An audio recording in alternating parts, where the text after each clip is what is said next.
Hi everyone, Dimma here, and on today's tutorial I'll be sharing with you how to make this stylish and trendy structured detail that you can see on the screen. Without wasting your time, let's delve right into it.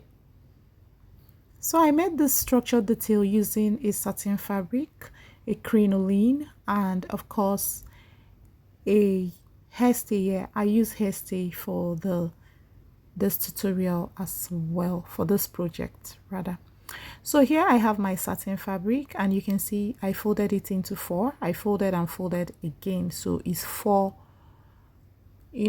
piles there. I had to make a point at the middle of that fabric.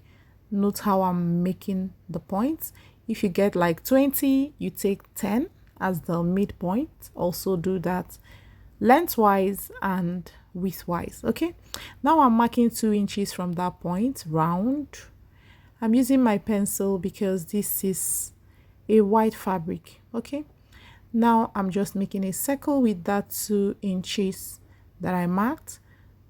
So in essence, the radius of the circle is 2 inches while the diameter is 4 inches. I hope you understand. Now from this point, I had to mark 4 inches round. Then I connected like so. I really hope you can see what I am doing here.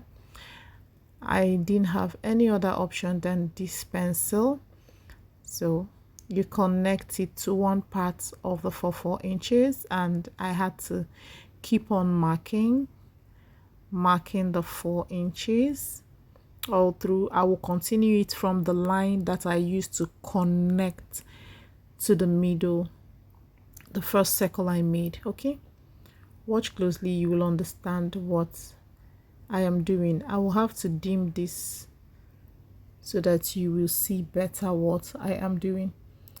So right here I am connecting the points.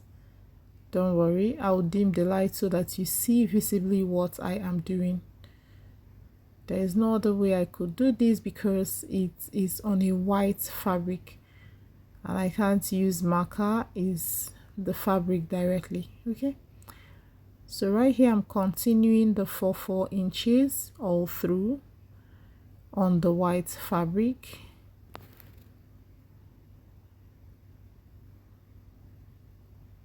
Just like that, as much as I can get.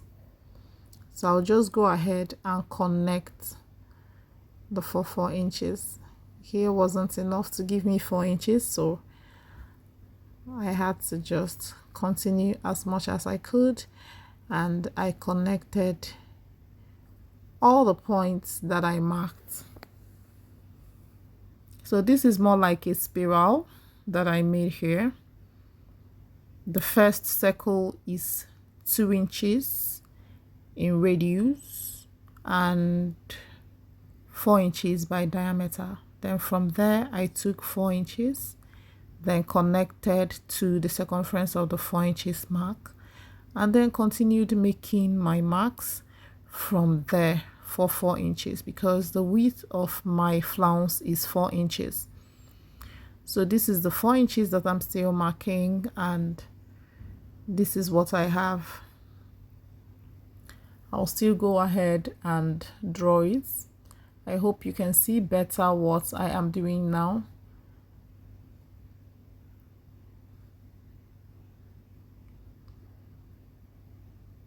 So this is it. I hope you can see better what I did now. That is what I have, circles in spiral. So watch closely to see how I am cutting it out. So I just have to go ahead and cut and cut out the whole flounce.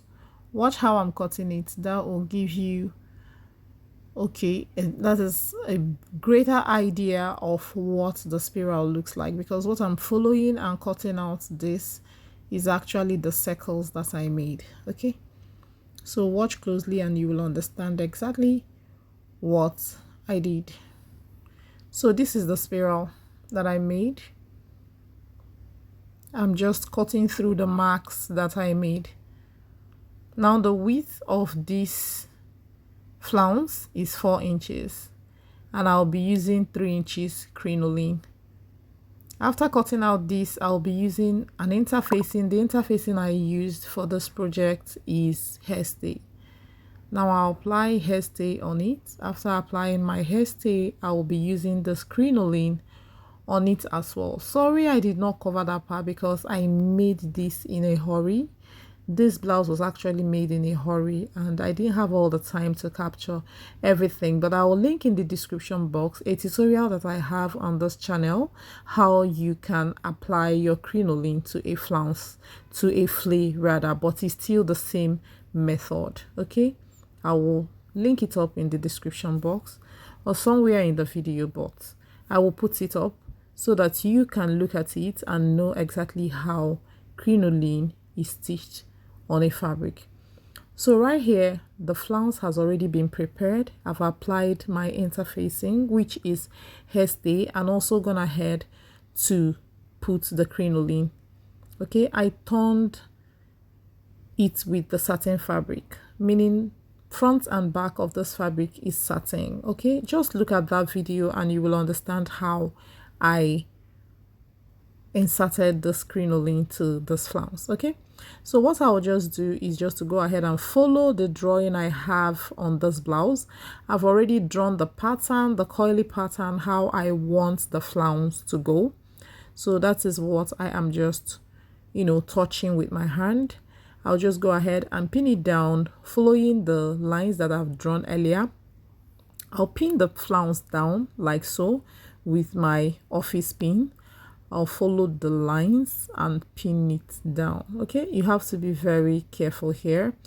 So if at any point you feel it's not giving you what you want, of course you unpin and pin back, but it's always better to pin it all through and then look at it and be sure that what you have pinned down is giving you what you have in mind to achieve.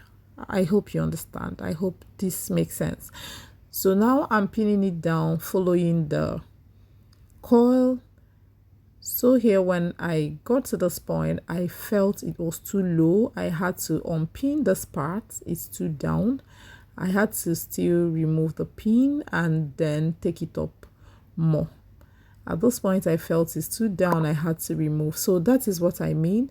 You have to keep doing it till you get exactly what you want. Then you start tacking with your needle and thread. Now, this work requires a lot, and it is really what you have to consider well what your charge will be before you do it. It takes a lot of time and energy. I will not lie for you, but then it is very, very possible. So here it is. You will use your needle and thread to tag this all through. There is no, shortcut to this. Okay. So here, this is how I pinned this part. You can see how I flipped the flounce to pin this part because that is the part I'll be tacking when I am tacking it down. Okay. If I open it to pin it from the other side, it's going to be too wide and it will not give me what I want. So this is what I did till I pinned this very flounce all through. I also had to get the second one and pin the opposite side till I got to the center back. I followed my markings, and where I think the markings, like this front part, that the markings was giving me, a very low sort of look, I had to unpin as you saw earlier. So just follow your pattern and pin it down. After pinning it down, you look at it very well and be sure that it is giving you what you have in mind. If it is not giving you, then you make your corrections before you start tacking. Please don't tack and then start loosening it up and all that. That will be a lot of stress for you. Just pin it down. Be sure that you have gotten what you want. Then you go ahead and start tacking. Okay. Now here I have gotten the second flounce. That is what I have there, and I'll still follow the same pattern, just trying to explain to you how I am going to do this. Still follow the pattern. I actually drew something on this white blouse with the pencil that I am following. Feel free to draw any pattern of your choice and follow it while pinning it down. After pinning it down, here is my thread. I've already threaded my needle and I am going ahead to tack to show you how it is tacked, since I'm very sure of the parts that I've already pinned down.